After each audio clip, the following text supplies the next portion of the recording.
एक घने जंगल में एक झील थी। उसके किनारे 4 मित्र रहते थे।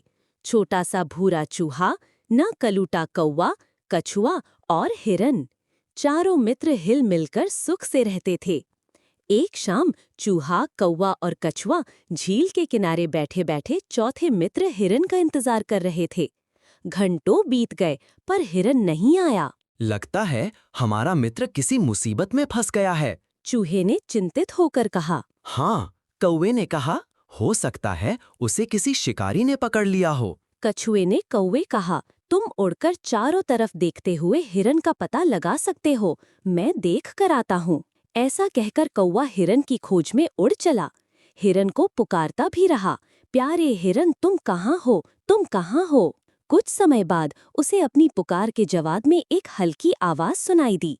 वह हिरन की आवाज थी। बचाओ मुझे बचाओ, हिरन कह रहा था, मैं यहाँ हूँ, यहाँ। ओहो, तो तुम यहाँ हो। मैं ना जाने कब से तुम्हें खोज रहा हूँ। कौवे ने कहा। हिरन एक जाल में फंसा हुआ था। अपने दोस्त को देख हिरन की आंखों में आंसू भर आए। कौवे ने दुखी होकर कहा, तुम तो जाल में फंसे हो। अच्छा ठहरो, मैं तुम्हारी मदद के लिए दोस्त चूहे के पास जाता हूँ। कौवा फुर्ती से उड़ता हुआ झील के पास लौट आया। कौवे ने हिरन को खोज निकालने और उसके जाल में फंसे होने की सारी कहानी अपने मित्रों से कह सुनाई। इस पर कछुए ने झटपट एक उपाय सोच निकाला। उसने कहा, चिंता की कोई बात नहीं, चूहा जाल काटकर हिरन को आजाद करा सकता है। हाँ, क्यों नहीं, चूहे ने कहा, लेकिन मैं उसके पास जाऊंगा कैसे? यह भी कोई बात है, कौवे ने कहा, मैं तुम्हें अपनी पीठ पर बैठाकर ले चलूंगा। तो आओ चलें, चूहे ने कहा और उचककर कौवे की पीठ पर बैठ गया। चूहे को लेकर कौवा उड़ा और थोड़ी ही देर में हिरन के पास जा पहुंचा। चूहे ने जाल काटकर हिरन को आजाद कर दिया। इसी बीच कछुआ भी वहीं आ पहुंचा। कछुए को देखकर चूहे ने कहा, तुम्हें यहाँ देखकर हमें अच्छा लगा, किंतु यह बात ठीक नहीं हुई। शिकारी के आने से हम लोग मुसीबत में पड़ सकते हैं। अचानक किसी के आने की आहट सुनकर चारों चुप हो गए। उन्होंने देखा, सामने से शिकारी चला आ रहा है। शिकारी पर नजर पड़ते ही कौवा उड़कर एक ऊंचे पेड़ की डाल पर जा बैठा। चूहा एक बिल में जा छिपा और हिरन चौकड़ी भरता हुआ पल भर में गायब हो गया। लेकिन कछुआ बेचारा क्या करता, वह जैसे तैसे एक झाड़ी की ओर रेंगने लगा। शिकारी जाल खाली देख भौंचक रह गया। वो चकित होकर इधर-उधर देखने लगा। अचानक उसकी निगाह झाड़ी की ओर रेंगते हुए कछुए पर पड़ी।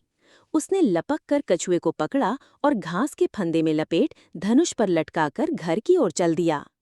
पेड़ पर बैठा हुआ कौवा सारी घटना को देख रहा था। उसने अपने दोस्तों को पुकारा और सारी बात बताई। अरे कौवे भाई, हिरण भाई, अब क्या किया जाए? चूहे ने कहा। कछुए को आजाद कैसे कराया जाए? कौवे ने कहा, हमें क्या करना है ये मैं बताता हूँ। शिकारी के रास्ते में किसी तलैया के किनारे हिरण बेहोश होकर पड़ जाए। मैं उसके माथे पर बैठकर चोंच मारूंगा। इससे शिकारी हिरण को मरा हुआ समझेगा। फिर तो वो कछुए को छोड़ हिरण के लिए दौड़ेगा। उसी बीच चूहा घास का फंदा काट देगा और कछुआ आजाद हो जाएगा। मान लें कहीं उसने तुम्हें पकड़ लिया तो? चूहे ने पूछा। अरे नहीं, तुम चिंता ना करो, मैं इतना तेज दौड़ूंगा कि उसे नानी याद आ जाएगी, हिरण ने कहा। हिरण शिकारी के रास्ते में जाकर आराम से पड़ गया। हिरण, उसे देखते ही शिकारी खुश होते हुए सोचा, कितना मोटा ताजा हिरण। उसने धनुष जमीन पर रखा और हिरण को पकड़ने दौड़ा। उसी समय चूहा फुर्ती से आया और घास के फंदे को पाटकर कछुए को आजाद कर दिया। कछुआ पास की तलैया में घुस गया। उधर हिरण ऐसा दौड़ा कि शिकारी उसकी दुम भी न पकड़ सका। वह खाली हाथ थैले के पास लौट आया। ये क्या? वह चीखा, कछुआ नदारद, इतना सुस्त जानवर कैसे भागा होगा? आज तो दिन ही खराब।